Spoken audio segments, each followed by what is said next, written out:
घर संसार की समस्याएं। बुद्ध ने अपने जीवन में जो शिक्षाएं दी उनमें से एक महत्वपूर्ण विषय था घर संसार और उसकी समस्याएं। उन्होंने यह दिखाया कि कैसे परिवार और घर के संबंधों में उत्पन्न समस्याएं मानवीय दुख का एक प्रमुख कारण हो सकता है।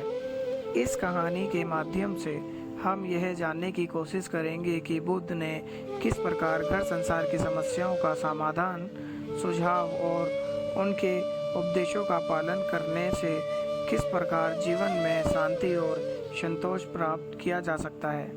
पुरानी बात है, कपिलवस्तु के एक छोटे से गांव में एक धनवान व्यापारी विशाल अपनी पत्नी और 2 बच्चों के साथ रह रहा था। विशाल का व्यापार बहुत अच्छा चल रहा था और उसके पास धन धान्य की कोई कमी नहीं थी, लेकिन फिर भी उसके घर में शांति और संतोष का अभाव था। उसकी पत्नी वसुंधरा हमेशा किसी न किसी बात पर क्रोधित रहती थी।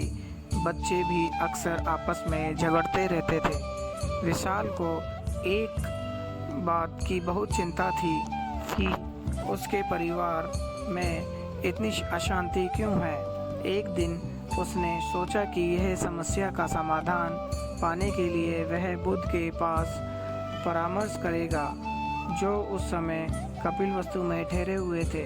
विशाल बुद्ध के पास गया और उन्हें अपनी समस्या बताई। बुद्ध ने उसे ध्यान से सुना और फिर मुस्कुराते हुए कहा, तुम्हारी समस्या घर संसार में नहीं है, यह समस्या हर व्यक्ति के जीवन में है। इसका कारण यह है कि हम अपने संबंधों में अत्यधिक आसक्त हो जाते हैं और उनसे अनावश्यक परीक्षाएं करते हैं। बुद्ध ने विशाल को समझाया कि यह जानना महत्वपूर्ण है कि घर संसार की समस्या क्यों उत्पन्न होती हैं।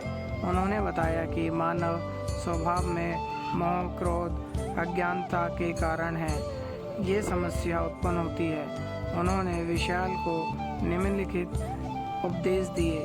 नंबर 1, मोह का त्याग। बुद्ध ने कहा, मोह हमें अंधा कर देता है। जब हम अपने परिवार से अत्यधिक मोह रखते हैं तो हम उनसे आवश्यक परीक्षाएं रखने लगते हैं।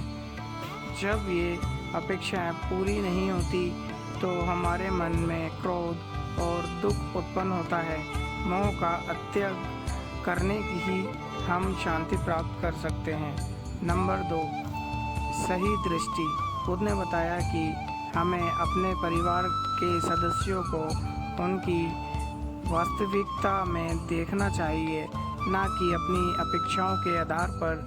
जब हम यह समझते हैं कि हर व्यक्ति की अपनी विशेषताएं और सीमाएं होती हैं तो हम उनसे सही दृष्टिकोण से जुड़ सकते हैं। नंबर 3, करुणा और मैत्री। बुद्ध ने विशाल को सिखाया कि परिवार के सदस्यों के प्रति करुणा और मैत्री भाव रखना आवश्यक है। जब हम दूसरों के प्रति करुणा और मैत्री भाव रखते हैं तो हम उनके दुख और सुख को समझ सकते हैं और उन्हें सहायता कर सकते हैं। नंबर 4, ध्यान और आत्मनिरीक्षण।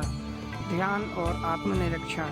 बुद्ध ने विशाल को ध्यान करने और आत्मनिरीक्षण करने की सलाह दी।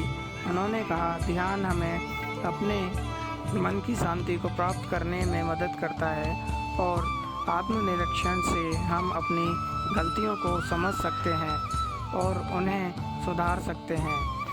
विशाल ने बुद्ध के उपदेशों का पालन करने का निश्चय किया। वह घर वापस आया और अपने परिवार के सदस्यों से बात की।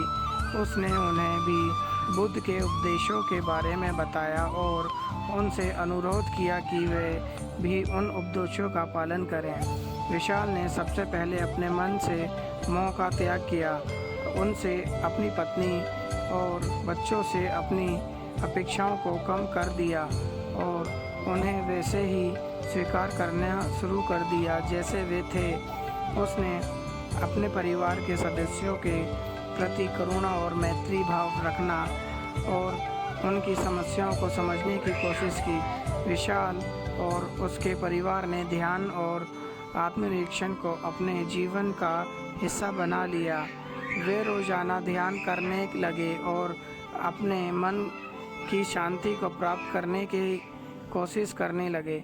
उन्होंने अपने व्यापार और विचारों का आत्मनिरीक्षण किया और अपनी गलतियों को सुधारने का प्रयास किया। धीरे धीरे विशाल के परिवार में शांति और संतोष लौट आया। वसुंधरा का क्रोध कम हो गया और वह भी शांत और प्रसन्न रहने लगी। बच्चे भी आपस में कम झगड़ने लगे और एक दूसरे के प्रति करुणा और मैत्री भाव रखने लगे। विशाल ने देखा कि बुद्ध के उपदेशों का पालन करने से उसके जीवन में कितना बड़ा परिवर्तन आया है। उसने सोचा कि अगर ये उपदेश उसके जीवन में इतना बड़ा बदलाव ला सकते हैं तो ये दूसरों के जीवन में भी शांति और संतोष ला सकते हैं। इस कहानी से हमें यह सीख मिलती है कि घर संसार की समस्या का समाधान हमारे भीतर ही है। हमें बस अपने मन की दशा और समझना और उसे सुधारना होता है। बुद्ध के उपदेशों का पालन करके हम अपने जीवन में शांति और संतोष प्राप्त कर सकते हैं और अपने परिवार के साथ खुशहाल जीवन व्यतीत कर सकते हैं। घर संसार की समस्याएं हमेशा